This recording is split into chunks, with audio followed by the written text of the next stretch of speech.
dissolved into obscurity, its surviving members scattering to the winds, each carrying the burden of their failure and the hope that the Vunlara would one day find a worthy guardian. The Vunlara's legacy endures, woven into the fabric of history, its power lying dormant, waiting for a new champion to rise. The world, ever-changing and fraught with challenges, holds its breath, unaware that the artifact's journey is far from over. The Vunlara, imbued with the wisdom of ages and the energy of two dimensions, remains a beacon of hope and power, ready to reveal its secrets to one who is truly worthy. Chapter 1. The Quiet Before. The first hint of dawn, barely whispered, through the thin curtains of Ezra Jacobs' small bedroom in the bustling heart of New York City. The relentless buzz of an old alarm clock shattered the quiet of the room, its red digits glaring 5 a.m. in the dim light. With a weary hand, Ezra reached out to silence its clamor, a soft groan escaping his lips as he did. The morning was cold, the chill seeping through the single-pane windows that poorly insulated the aging apartment. He lay there for a moment, the weight of another day pressing down on his chest. Slowly, he swung his legs over the side of the bed, his feet meeting the cold, worn hardwood floor. He stood, stretching his tall, lean frame, his back popping softly. The apartment was silent, save for the distant, ever-present hum of the city, a garbage truck rumbling down the street, the faint wail of an early morning siren, the murmurs of late-night revelers finally heading home. Ezra padded softly to the kitchen, a small, cramped space that smelled faintly of last night's dinner and the mustiness of old buildings. He flicked on the light, the fluorescent bulb flickering to life with a dull hum. The counters were cluttered with an assortment of items. Bills, a school textbook belonging to his sister, a stack of his father's medical records, all telling tales of the family's daily struggles and scattered life. He filled the kettle with water and set it on the stove, the blue flame hissing to life. While waiting for the water to boil, he leaned against the counter, running his hands over his face, trying to wipe away the fatigue. The mirror above the sink caught his reflection, a mix of his Asian and African-American heritage evident in his strong jawline softened by his mother's delicate features, his skin a warm, deep brown, eyes tired but resilient. As the kettle began to whistle, he prepared 2 cups of tea, one for himself and one for his father. The sound of shuffling feet announced the arrival of his father, Benjamin, who appeared in the doorway leaning heavily on a walker. Despite the pain that was evident in his slow movements, his smile was warm. "Morning, Ezra," his father greeted, his voice raspy but kind. "Morning, Dad." "Tea's just about ready." Ezra's reply was automatic, his role as caretaker as ingrained as his morning routine. Benjamin shuffled to his usual seat at the small kitchen table, settling into the chair with a weary sigh. Ezra brought over the steaming cups, the aromatic blend of black tea filling the space between them. He then pulled out some bread and began to toast it, the familiar daily rituals providing a small comfort. "How'd you sleep?" Ezra asked, turning to glance at his father while he buttered the warm toast. "Not too bad, son." "And you? You were up late again, weren't you?" Benjamin's eyes were sharp, missing nothing despite his illness. "Had to finish up some paperwork," Ezra admitted, keeping his tone light. He placed a plate of buttered toast on the table, along with their tea. They ate in comfortable silence, the only sounds the soft clink of utensils and the distant noise of the city waking up. It was a precious, peaceful bubble before the demands of the day intruded. "Don't forget, you've got that doctor's appointment next Thursday," Ezra reminded his father, his voice gentle yet firm.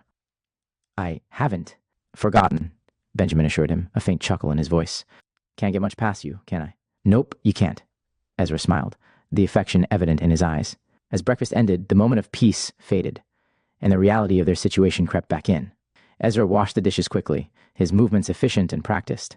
Glancing at the clock, he saw it was time to get ready for work. The day was beginning in earnest now, the city outside bustling with energy that he would have to match. "All right, I've got to get ready for the boat. Sarah should be up soon for school," Ezra said, referring to his younger sister. He checked his father one last time before heading to his room to change into his work clothes. After ensuring his father was settled with a fresh cup of tea and the morning paper, Ezra retreated to the small shared bedroom he used as his personal space. The walls, once bright with wallpaper, now showed signs of age.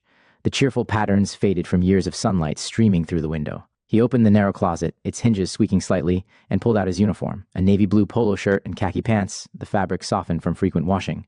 As he dressed, his eyes lingered on a small frame photograph perched on his dresser. It was a picture of his mother, Aisha, taken on a rare family vacation to the coast. Her smile was wide and genuine, her eyes alight with joy as she stood with the ocean in the background. Ezra picked up the photo, tracing the outline of her face with his finger. The memory surged forward, unbidden but vivid. It was a warm summer day, laughter filling the air as his mother chased his brother and his sister down the sandy beach. His father was there too, healthier then, capturing the moment with his old camera. They were a perfect picture of happiness, untouched by the trials that would later shape their lives. The sound of a car horn pulled him back to that fateful day, years later, when his mother had been on her way to pick him up from a school event. The rain had been relentless, the roads slick and treacherous. The news had come in the form of a police officer at their front door, his hat held in, his hands, his expression somber. Aisha had lost control of the car, the vehicle skidding across the wet asphalt and colliding with an oncoming truck. The accident had claimed her life instantly. The following days had been a blur of tears, condolences, and the harsh reality of a world turned upside down. Ezra placed the photo back on the dresser, his gaze now hardened with the resolve born of grief. He remembered the funeral, people speaking in hushed tones, the sky appropriately gray and weeping, the stark black of their mourning clothes making his mother's vibrant life seem like a distant dream. Not long after losing his wife, Benjamin had been diagnosed with cancer. The double blow had staggered the family, each member retreating into their own shell of sorrow. Ezra, only a year into his college studies, had made the decision to drop out. Someone needed to take care of Benjamin and ensure his sister, Sarah, could continue her schooling without disruption, and to ensure his brother could attend in his place. He had taken on 2 jobs, his studies replaced by long hours on the tour boat and the fishing vessel. Each day was a repetition of the last: wake, work, care, sleep, each night a brief pause in a life otherwise defined by constant motion. Returning to the present, Ezra adjusted the collar of his uniform in the mirror. The face staring back at him was older than his years, marked by responsibility and the deep-seated need to keep his family from suffering any more loss. He was now the backbone of the Jacobs family, their pillar in the continuing storm. With one last look at his mother's photograph, Ezra left the room. He needed to check on his father again, before leaving for the day. Stepping back into the living room, he found Benjamin trying to stand, reaching for his walker. "Dad, let me help." Ezra rushed over, placing a steadying hand on his father's back. "Thank you, son. I just wanted to get a better look outside.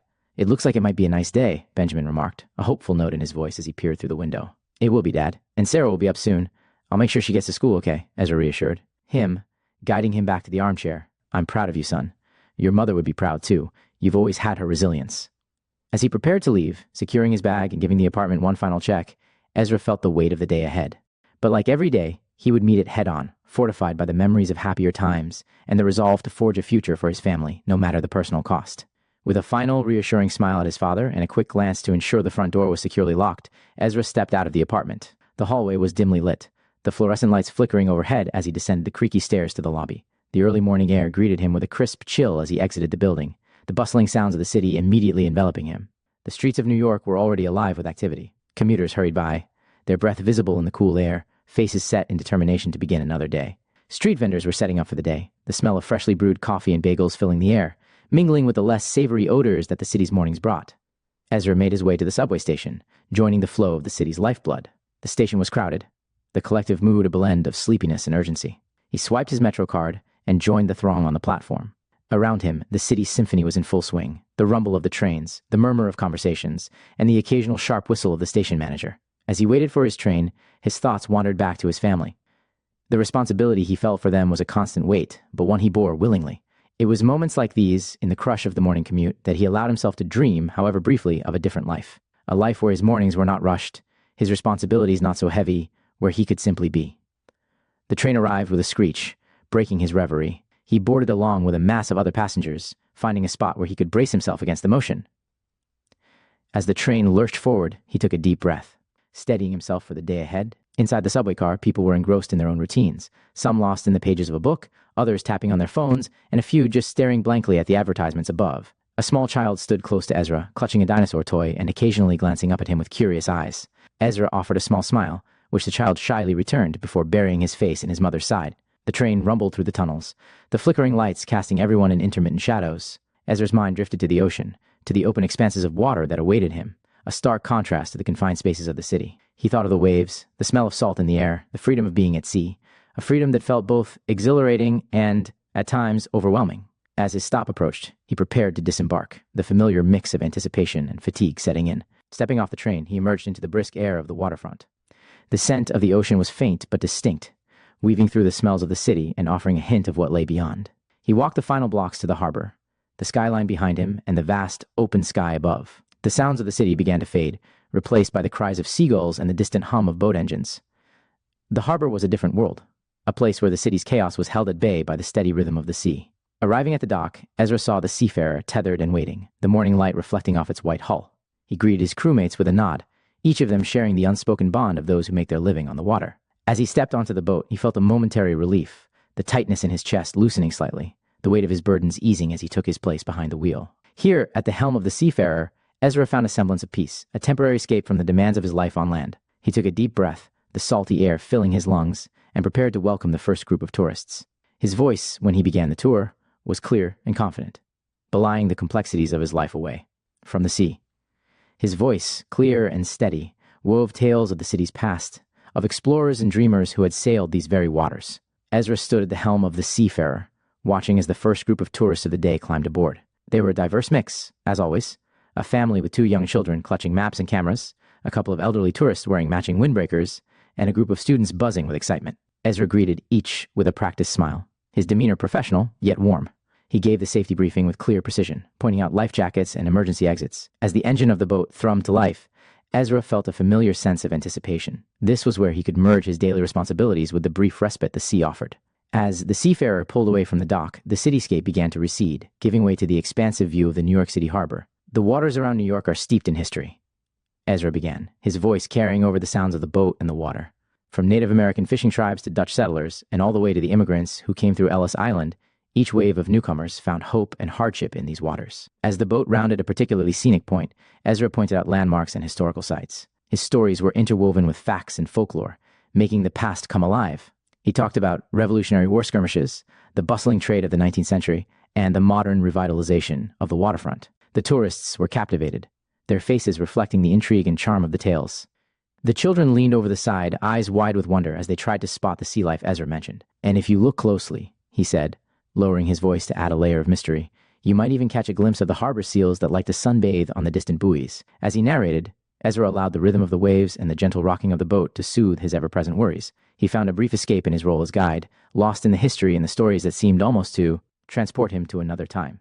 Halfway through the tour, as he described the pirate legends rumored to have hidden treasure in the nearby coves, a glint of light caught his eye. It was subtle, a fleeting shimmer beneath the water's surface.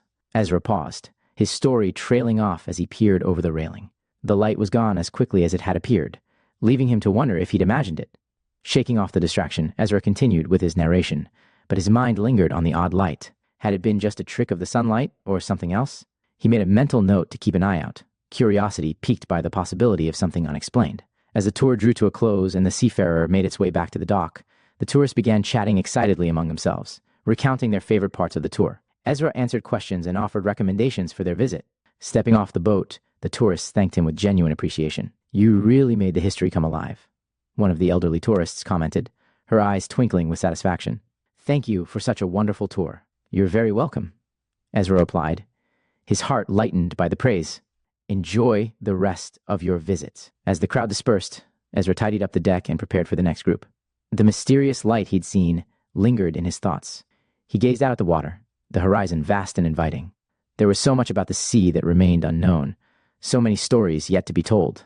For a moment, he was just Ezra, the storyteller, the guide, the lover of the sea, not the weary young man with the weight of the world on his shoulders. It was a welcome respite, a reminder of why he continued to face each day with determination and hope. As the last of the tourists disembarked from the Seafarer, Ezra's momentary respite began to fade, replaced by the familiar tightening in his stomach that signaled a shift to the next part of his grueling day. He stowed away the safety gear and checked the fuel levels, his actions mechanical, honed by routine but weighed down by the thought of the hours still ahead.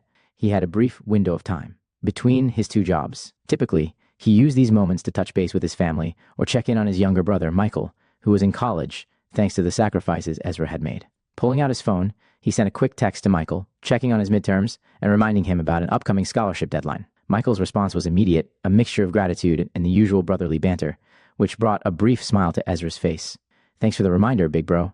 Couldn't do this without you," Michael texted back, adding a string of emojis that made Ezra chuckle. "Stay focused and call Dad tonight," Ezra replied, his role as a makeshift parent never quite at rest.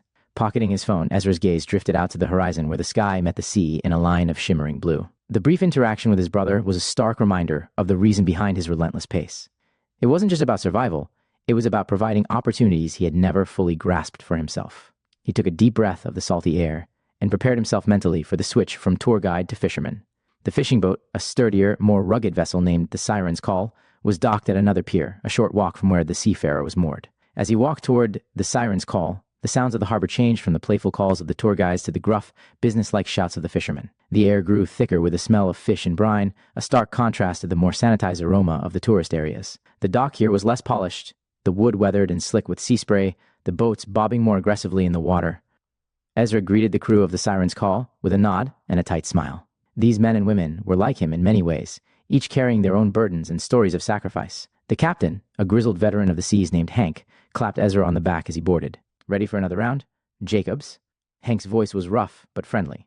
"As I'll ever be," Ezra responded, stepping onto the deck and feeling the familiar deck under his feet shift with the swell of the water. The crew was efficient, wasting no time as they prepared for departure. Nets were untangled and inspected, equipment checked and secured, and the day's route confirmed. Ezra slipped into his role with ease, the physical labor a stark contrast to the storytelling of his morning tours. As the siren's call pulled away from the dock, Ezra cast one last look back toward the city's skyline. The sun was lower now, casting long shadows over the water and bathing the city in a soft, golden light. Despite the weariness that clung to his bones, there was a sense of completeness here among the waves.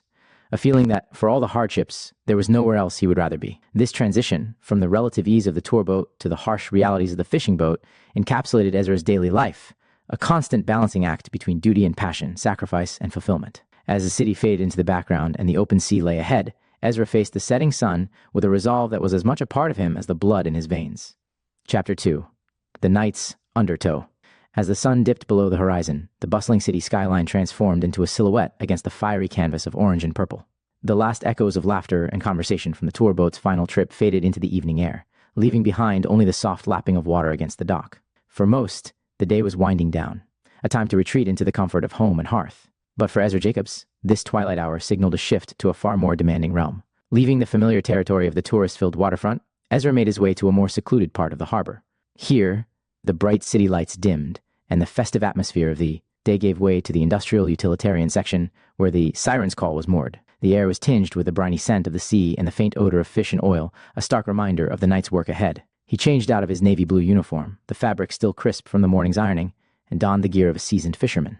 His jacket, thick and waterproof, bore the stains and patches of countless previous outings, each mark telling a story of rough nights and fierce weather. The boots he pulled on were heavy and worn, their soles grooved from the many nights spent pacing the deck of the siren's call. As he equipped himself with the necessary tools of his trade, a flashlight, a sturdy knife, and gloves, Ezra's transformation from tour guide to fisherman was complete. The weight of his responsibilities felt heavier in the dim light of the dock, far from the curious eyes and easy smiles of the tourists. Here, in the shadowy confines of the fishing pier, he was not just a storyteller or a guide, he was a man battling against the elements, a guardian of his crew, and a steward of the deep.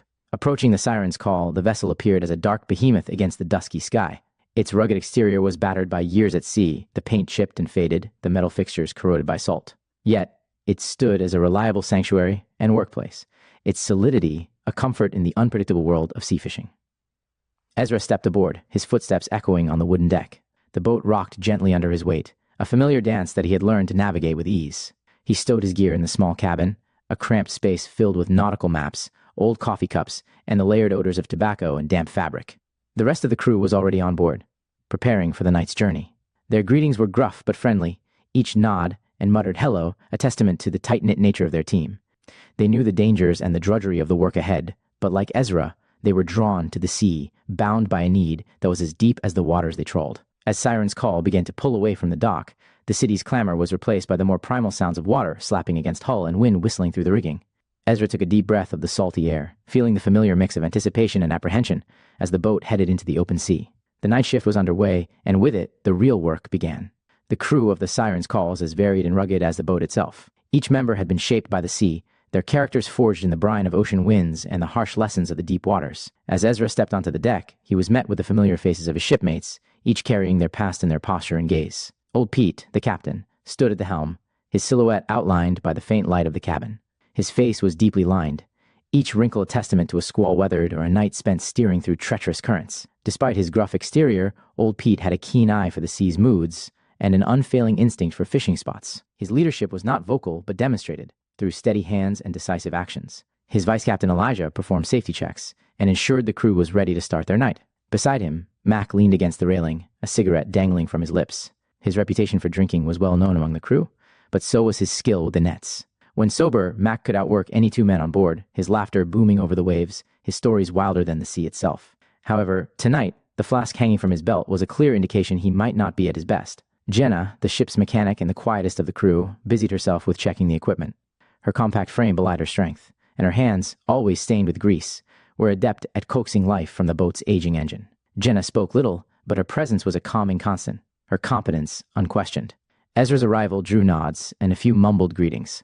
The crew didn't waste time on pleasantries. The sea awaited, and with it, the night's work. They moved with a practiced efficiency, each falling into their roles with the ease of long habit. "Let's get her ready to sail," old Pete announced, his voice carrying over the wind. The command set them all in motion, pulling them together as a unit. Nets were checked for tiers, the engine's hum grew steadier, and the deck was cleared of any unnecessary gear. As they prepared, the banter among the crew was sparse, focused mostly on the work at hand or the condition of the sea. Ezra joined Mac at the nets, helping to secure the knots and listening to the older man's grumbled predictions about the night's catch. "You feel it, Jacobs? Waters are too calm, makes the fish cocky," Mac said, his voice rough with smoke and sea spray. Ezra grinned, tossing another secured net onto the pile. "Let's hope they're cocky enough to swim right into our nets then." The work continued, the camaraderie evident even in the silence, each member of the crew understanding their part in the larger dance of the fishing expedition. Their reliance on one another was complete. The sea demanded nothing less. As Siren's call moved farther from shore, the city's lights receded like a memory, and the vast, dark ocean stretched out before them. The crew settled into the rhythm of the night, a symphony of clanking gear, rushing water, and the creaking of the old boat against the swell. Ezra felt the familiar pull of the sea as he worked alongside his crewmates. This was his world, as much as the tour boat or the cramped apartment back on land. Here he was part of something ancient and enduring, the timeless call of the ocean weaving through his every action, binding him to these people and this ship. As Siren's call cut through the increasingly choppy waters, the crew moved into their well-rehearsed roles for the night's fishing operation. The sky darkened to a deep indigo, stars beginning to twinkle above as the city's glow faded into a distant blur. The ocean around them turned into a vast, undulating blackness, only occasionally illuminated by the boat's working lights. Ezra, alongside the crew, began the methodical process of deploying the nets. The heavy nets, laden with weights, were unfolded and laid out with precision along the sides of the boat. The winches groaned under the strain, cables taut as the nets slipped into the dark waters, disappearing beneath the surface with a muted splash. Old Pete steered the vessel to the coordinates that had proven fruitful in past nights, his eyes scanning the horizon and the depth finder, which flickered with the contours of the seafloor beneath them.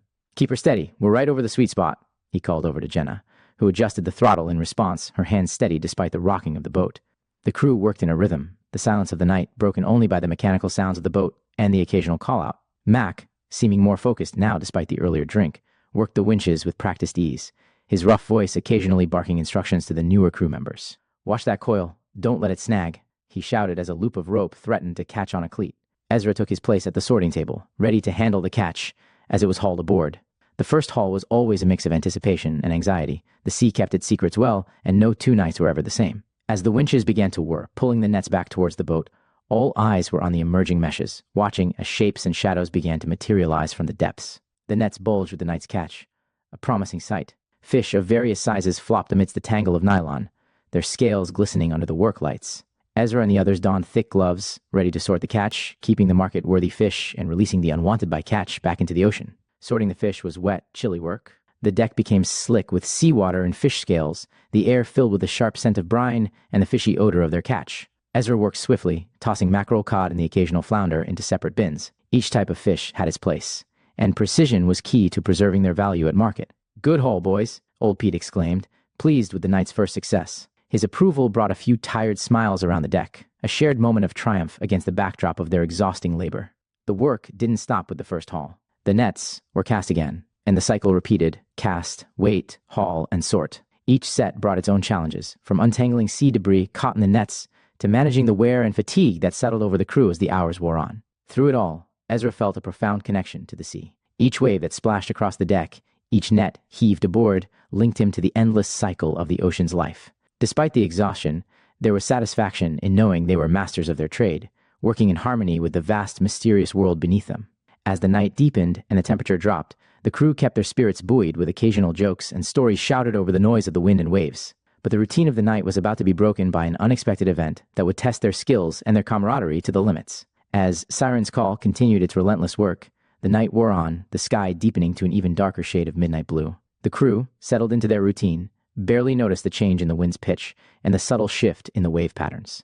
However, old Pete, ever watchful, felt the barometric pressure dropping rapidly, an ominous sign at sea. "Storm's brewing," he muttered under his breath, peering into the dark, scanning for the telltale signs of an impending squall. His experienced eyes caught the white froth at the crests of increasingly aggressive waves. "All hands, brace for rough weather," he shouted, his voice carrying urgency as he turned the boat to face the swelling sea. Within minutes, what had been a mild night at sea escalated into a battle against nature. The wind howled like a banshee, its force whipping against the crew and the boat with ferocious intensity. The siren's call pitched and rolled as giant waves assaulted it from all sides. Each wave seemed intent on swamping the deck, forcing the crew to cling to whatever handholds they could find. Ezra, soaked to the bone and fighting against the wind that seemed determined to knock him off his feet, struggled alongside his crewmates to secure any loose gear. Nets were quickly hauled in, some still heavy with unsorted catch, as the priority shifted from fishing to survival. "Secure those bins," Ezra yelled over the roar of the wind as he helped lash down a container of slippery, flopping fish. The deck was chaotic, awash with sea spray and rain, the elements blurring the line between ocean and boat. Mac, usually unflappable, looked genuinely concerned, his face a grim mask as he worked the winches, his hands steady despite the shaking of the boat. Jenna was at the engine controls, her brow furrowed in concentration as she adjusted throttles to keep the engine running smoothly despite the violent motions of the sea. The boat groaned under the strain, its timbers creaking alarmingly as it crested each massive wave. Old Pete stood firm at the helm, steering with all his might, his voice occasionally bellowing orders that guided them through the tumult. "Hold her steady, Jenna. Keep her into the waves." The storm reached its peak, a towering wave rising like a dark behemoth against the sky. "Here it comes," Pete shouted, his warning barely audible as the wave crashed down, drenching everyone and everything on deck. The siren's call shuddered violently, tilted precariously, but righted itself, continuing its defiant passage through the storm. Exhaustion mingled with adrenaline as the crew endured the relentless assault of the storm. Finally, as quickly as it escalated, the fury began to wane. The wind eased, the waves subsided, and a tense calm returned to the ocean. The storm had passed, leaving behind a palpable sense of relief mixed with fatigue. Ezra leaned against the rail, catching his breath, his heart still pounding. The crew was silent, each member processing the ordeal they had just survived. Old Pete's voice eventually broke the silence. "Well done, everyone. Let's check for any damage and prepare to get back to it. The night's not over yet." As they began the task of assessing the boat and their equipment, Ezra felt a renewed bond with his crewmates. Their shared experience of facing down the storm's fury had solidified their camaraderie, each man and woman proving their worth 100-fold. Though the night's fishing might be curtailed, their spirits, like their boat, remained unbroken, buoyed by their collective strength and resilience. In the aftermath of the storm, as the siren's call drifted in the now calm but eerie quiet of the deep sea, the tension on deck slowly began to dissipate. The crew busied themselves with checking the integrity of the boat and securing any loose ends that the storm had left in its wake. The vessel had been pushed far off its usual course, leaving them in unfamiliar waters under a blanket of starless sky. Mac, whose nerves had been frayed by the night's harrowing events, found solace at the bottom of his flask. His usual caution dulled by the alcohol, he became more boisterous, his laughter ringing hollow against the silence of the ocean. "Ezra, lad," Mac called out, his voice slurred but jovial as he clapped the younger man on the back with a soaked, heavy hand. "Never thought I'd be happy to be soaked to the bone and sober." Well, mostly sober. He took another swig from his flask, wiping his mouth with the back of his other hand. Ezra, who was securing a knot on one of the bins, gave Mac a tight smile. "Maybe take it easy with that, Mac. We're not out of the woods yet.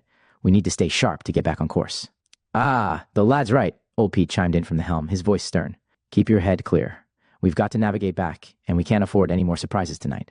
Mac nodded, seemingly chastened, but his movements grew more careless as he continued to drink. As he moved to adjust one of the ropes on the deck, his foot slipped on the slick surface still wet from the sea spray. His reaction slowed by the alcohol, Mac didn't manage to regain his balance. With a startled shout, he tumbled over the railing and into the cold, dark waters below. The splash was loud in the silence of the post-storm calm, and it sent a jolt through the crew. "Man overboard," Ezra yelled, his voice cutting through the night as he pointed to where Mac had disappeared. Instantly, the crew sprang into action. Old Pete shouted orders from the helm, turning the boat around as quickly as he dared in the dark waters. Jenna jumped to the controls, her fingers flying over the dials to assist in the maneuver. Ezra grabbed a life buoy and threw it towards the spot where Mac had fallen, the orange ring cutting through the air before landing with a splash near the faintly visible thrashing in the water. "Hold on, Mac," Ezra shouted, his eyes straining in the dim light to keep track of the man in the water. The siren's call circled back, the engines hum a steady beat in the tense silence that followed. Every second seemed to stretch into eternity as they approached Mac's flailing form. The cold water and his inebriated state made it difficult for him to grab the life buoy, his movements sluggish and uncoordinated. Ezra, without a second thought, shed his jacket and prepared to dive in after Mac. "Keep the light on him," he ordered as he positioned himself on the edge of the deck. With a deep breath, he dove into the icy waters, the cold a sharp contrast to his burning determination to save his crewmate. Swimming strongly towards Mac, Ezra reached him just as his struggles began to weaken. Grasping the older man firmly by his jacket, Ezra shouted for help, his voice hoarse with effort as he kicked towards the boat with his free hand, struggling to keep both of them afloat. The crew worked frantically, throwing ropes and extending poles towards the pair. After what felt like an eternity, they managed to haul both men back onto the deck. Mac was coughing and spluttering but alive, his eyes wide with the shock of his near-death experience. As they settled Mac with a blanket and some warm drink to chase away the chill, Ezra stood dripping on the deck, his heart still racing. The danger had passed, but the night had taken on a new weight, a reminder of how quickly things could turn, and how precious their lives were amid the vast, indifferent sea. After ensuring Mac was secure and the initial chaos of the rescue had subsided, Ezra stood at the railing of the siren's call, peering intently into the dark waters. The adrenaline of the rescue had not yet worn off, leaving his senses heightened, attuned to the subtlest shifts around him. It was then that he noticed something unusual, a faint, pulsating glow emanating from deep beneath the surface. The light, unlike any bioluminescent creature he knew, seemed to beckon him, pulsing in rhythm with an unseen force. "Ezra? You all right there?" Jenna's voice broke through his trance, her tone laced with concern. She followed his gaze into the water, but frowned, apparently seeing nothing out of the ordinary. "Yeah, I'm fine," Ezra muttered, though his eyes remained locked on the light. He couldn't explain why, but he felt that the light was meant for him, that it was no mere trick of his imagination or a fleeting sea phenomenon. "Come on, let's get you dried off," Jenna insisted. But Ezra barely heard her. The voice, that subtle whispering from the depths, grew clearer, urging him to come closer. Without a word to the crew, driven by a compulsion he could neither explain nor resist, Ezra swung his legs over the side and plunged into the icy Black Sea. "Ezra, what are you doing?" Jenna shouted. The cold was immediate and brutal, an icy grip that seemed to squeeze the breath from his lungs. His heart hammered against his ribs, each beat a stark reminder of the peril he willingly embraced. The whispered voice of the ocean echoed in his ears, as it slowly drowned out the panicked and confused yells from the crew of the siren's call. "What the hell are you doing, Jacobs from one? Are you trying to kill yourself from another?" Yet it was that light on the ocean floor that snared him and refused to let go. The pressure built around him, the darkness complete save for the ghostly light that grew steadily brighter as he descended. His lungs screamed for air, his muscles burned with exertion, and his mind raced with the realization of the grave danger he was in. The cold was relentless, seeping into his bones, numbing his limbs, yet he pressed on, driven by a need to reach the light that seemed impossibly distant. As Ezra neared the ocean floor, the source of the light revealed itself, a metallic object, swirling with colors that no human eye should see, colors that told stories of the ocean's ancient past. The effort to reach it was Herculean. Each stroke through the freezing water felt like swimming through molasses, his body protesting, his mind fogging from the lack of oxygen. Chapter 3. The Awakening. His hand reached out, trembling with the cold and the thrill of the unknown.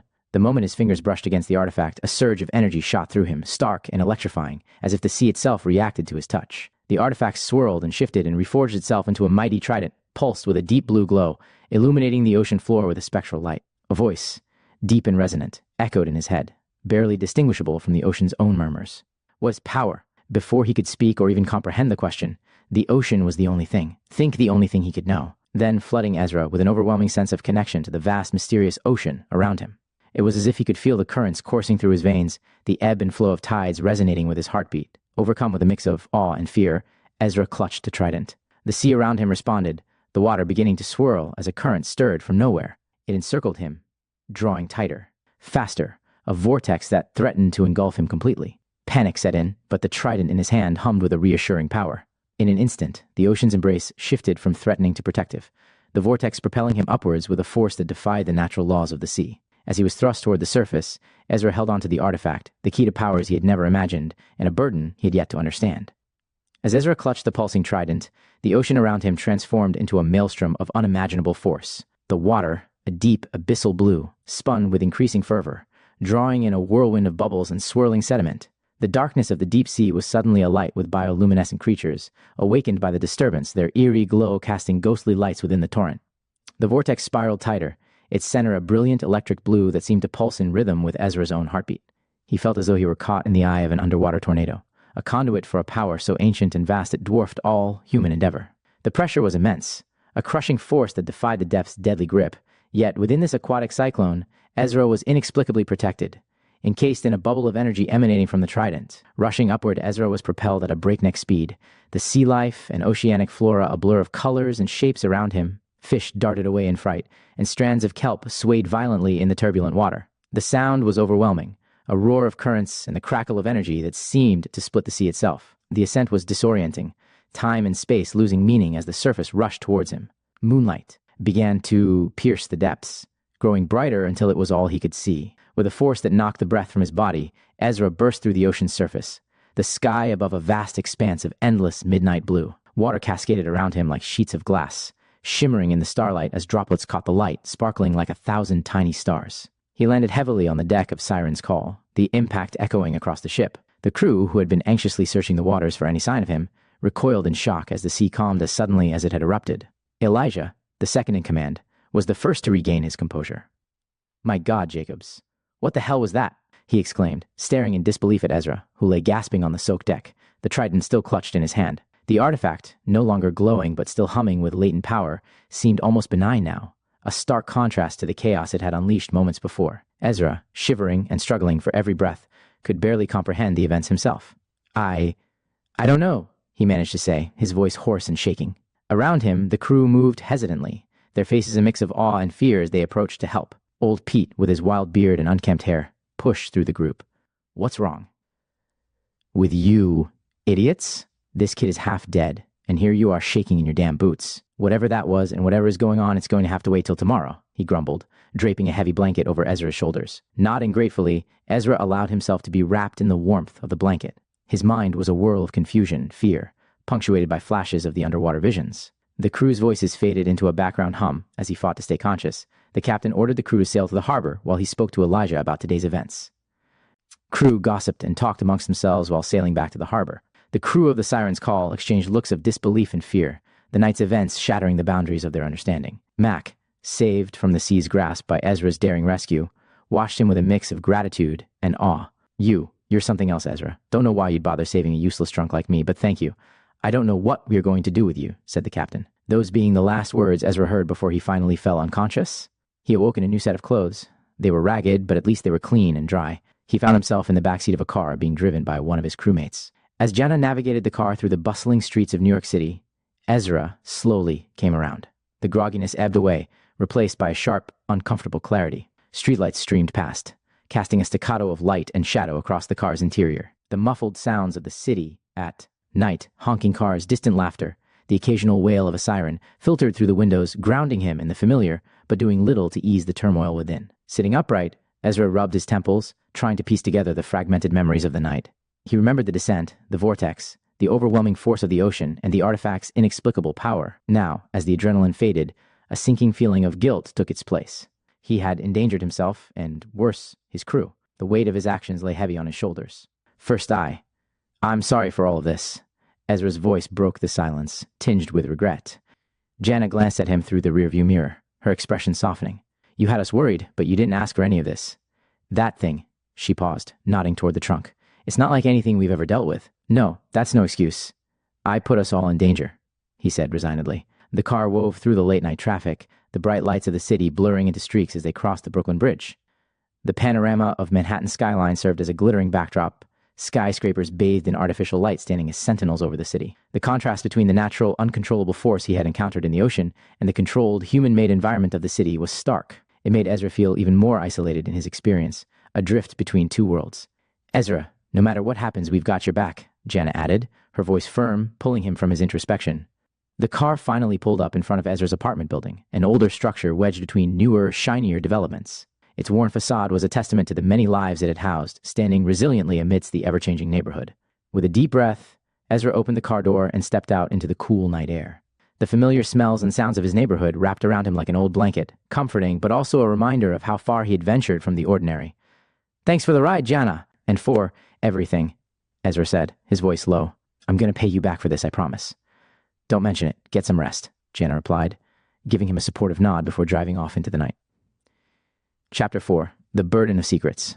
Ezra's alarm blared insistently, wrenching him from the tangled depths of a restless dream. With a groan, he reached out to silence the clamor, his hand brushing against the cold, unfamiliar surface of the wrapped trident by his bedside. He paused, his breath catching as the previous night's events rushed back, a reminder of the reality he now faced. Pushing the unsettling thoughts aside, he swung his legs out of bed, the chill of the morning floor grounding him in the present. He moved through his morning rituals mechanically, showering, dressing, and finally stepping into the small, cluttered kitchen to prepare his usual strong coffee. The familiar sounds of the coffee maker gurgling and the toaster popping provided a comforting backdrop to his troubled thoughts. As he buttered his toast, his father, Benjamin, shuffled into the kitchen. Benjamin was a slight figure, his movements slowed by illness, but eyes still sharp with intelligence and concern. He noticed his son's distracted demeanor right away. "Morning, Ezra. You were up late last night, weren't you?" Benjamin began, his voice soft but probing as he took a seat at their tiny kitchen table. "Yeah, just some. Extra work on the boat," Ezra replied, avoiding his father's gaze as he poured coffee into 2 mugs. His voice was deliberately casual, hoping to deflect further inquiry. Benjamin accepted the mug of coffee with a nod, watching Ezra closely. I heard you come in last night, son. Sounded like you were dragging a sack of rocks. Everything all right at work?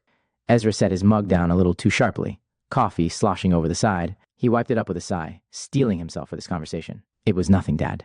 Just had to deal with some equipment issues. It's all sorted now. Benjamin frowned, concerned etching deeper into his weathered features. Ezra, I know you're trying to protect me from worrying, but you're not alone in this. Whatever it is, we can face it together. You know you can talk to me, right? Ezra hesitated, torn between his instinct to protect his father from further burdens and the growing weight of his secret. I know, Dad. I need to handle this on my own. It's part of the job, he finally said, forcing a smile. Benjamin reached across the table, laying a frail hand over Ezra's. Just remember, I'm here for you, no matter what. Your mother would have said the same. Don't carry it all by yourself. Ezra squeezed his father's hand, touched by the gesture and pained by the reference to his mother. Thanks, Dad. I'll remember that. The brief exchange was a clear reflection of their relationship, Ezra's protective nature clashing with his father's insightful concern. Each understood the other's burdens and the unspoken promise to shield one another from additional pain. With breakfast over, Ezra cleaned up and grabbed his jacket, preparing to leave for the dock despite his internal turmoil.